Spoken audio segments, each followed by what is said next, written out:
May prank. Prank. Hindi ka nang dakwa ko niya. Balik kami. Gabriel naman lagi ni mo. Oh, gabihan mo. Sabi bang sunod. Yan nabroy naman. Nabre naman eh.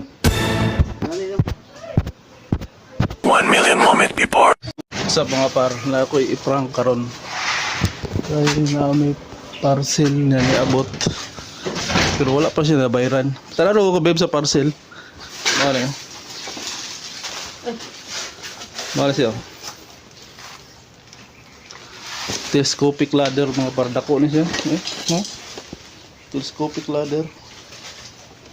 Giabrehan na namo pero gibilin ra ni diri kay nagkuha og kwarta sa bangko tapos iya lang gibilin sa rider sa nag-deliver ani bilin niya diri sa balay pero balikan yung bayad. So i-prank na mo to karon. Prank na mo na di na mo dayonon, cancel na mo. Taan ko kung suko ba siya. Cancel na mo.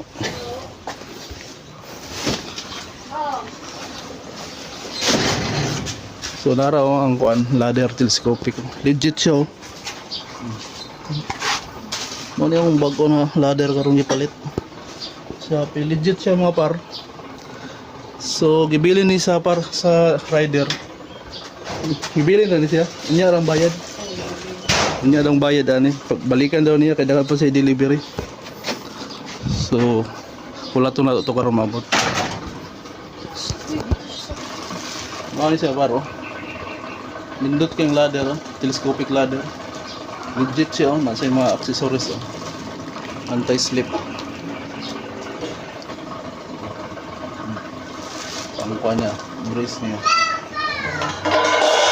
So, maabot nun to karon kaya yung balikan eh, kaya wala pa rin nabayran. So, amo lang giabrihan, no, wala siya. So, wala yung pricing. So, among giabrihan, among i-cancel. Alam lang mo kung masuko ba siya kay giabrihan na namo ang parcel pero wala among i-cancel na among kon. Siya nagdawat ani princess. Tanaw na mo kung masuko ba to ron. Set up na mong camera diri. Tapos diyan na mo siya pag-iyon.